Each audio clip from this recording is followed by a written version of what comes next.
This is part two, infertility, and we're going to address the management of infertility. So the treatment options depends on if it's a male factor or female factor.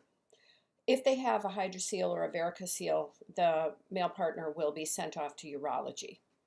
Female factors, well, we have a lot of things that we can do. So based on the sperm or the semen analysis, normal is between 40 and 300 million sperm. Doesn't that seem ridiculous? You need 40 million of them to make one baby, where all it takes is one, but that's what it is. Men who have only 20 million sperm, but the motility and the morphology is normal, we have a good chance. So if we have low motility, then what we can do, or low count, we can do that intrauterine insemination.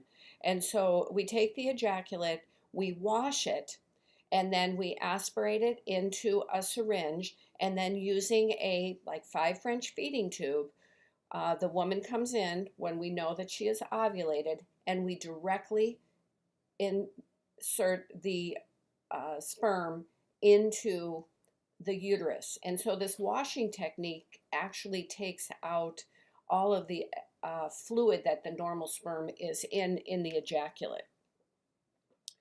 Another thing we can do is administer progesterone therapy to support the luteal phase.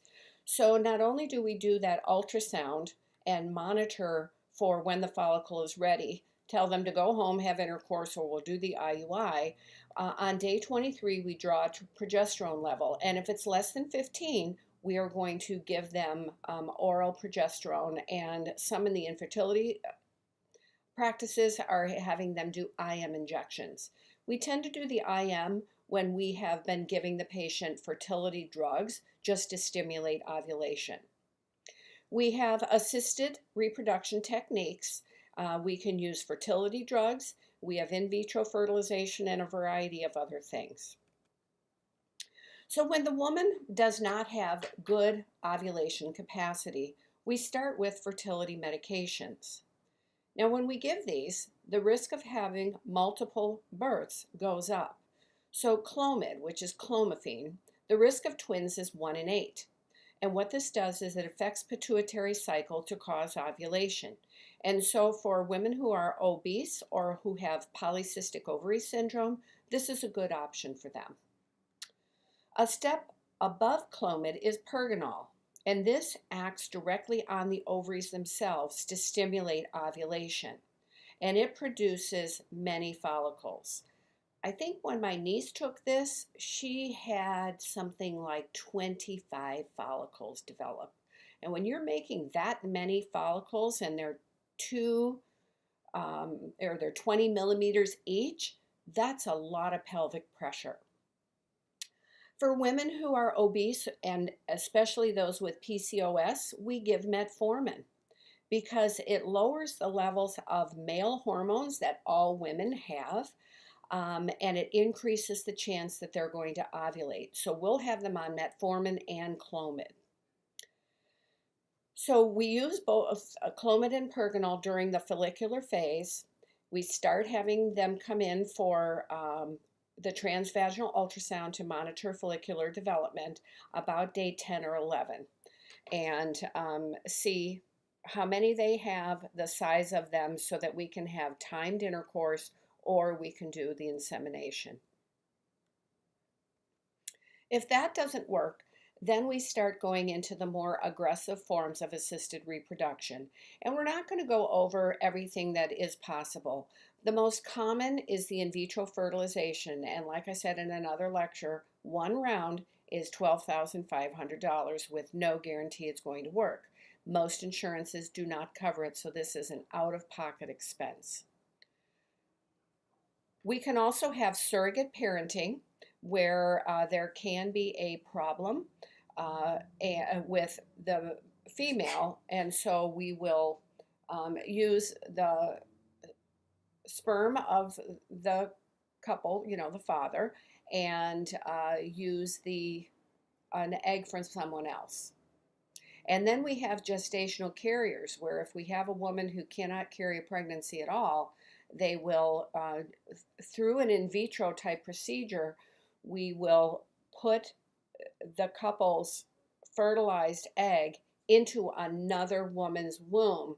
We have to stimulate that woman so that she has adequate hormone support, and then she carries that baby to term.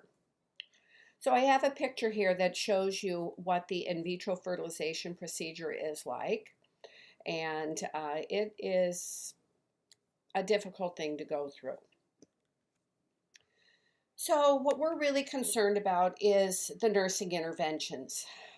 Now, what you will be doing if you're working in an infertility practice, and you may be encountering these women when they're coming into the outpatient procedure where they do some of this infertility management. So in addition to assisting with procedures is you have to provide a lot of emotional support. You have to teach these women about the variety of testing procedures and treatment procedures. They get pretty used to it, especially if they're going through it month after month after month. But we start with the lowest thing that we can do, and then we go bumping it up, and then we bump it up a little bit higher until we get to the in vitro and the really hardcore assistive procedures.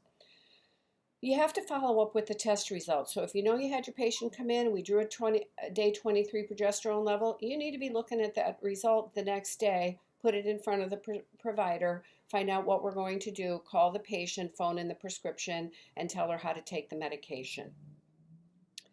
Refer this patient to support groups. There are a lot of infertility support groups. Another thing that people, your friends, your family members, they're going to start asking you, where should I go for infertility treatment? At this point, you don't really know who's good and who isn't, and there are still some that are around that really don't know what they're doing, so to speak. And so you can do some investigation on your own to see what the reputation is in the community, because you want somebody to go to somebody who's reputable. At some point, we have to begin the conversation of alternatives like adoption. And in the OBGYN practice where I was for many, many years, I was in a couple of them, every day we got letters and pictures from couples who were infertile begging us to contact them if we had a woman who would come in and didn't want to keep her pregnancy or didn't want to keep the baby. And so they're desperate to find babies. We have the conversation about using a surrogate, but as we discussed in a previous lecture, there's no guarantee that that surrogate will really give up the baby if any part of it is theirs. Review to genetic counseling. Somebody who has repeated pregnancy losses or they have hostile mucus, there may be an incompatibility, and so they'll do genetic counseling to see why the sperm and the egg are not compatible with one another, and it just may be that the DNA produces abnormal embryos. So in the bottom right is the picture of a book, the cover of a book, Never to Be a Mother, a guide for all women who didn't or couldn't have children. It was published in 1992. I read it when it was first published, and it is an excellent, excellent book. And it really addresses this hope, despair, and then finally coming to the realization that this is never going to work, and to look for those other options like adoption. So read the last two quotes that are in here. These come from women who have undergone the infertility experience, and it's very difficult. So this ends the lecture on infertility.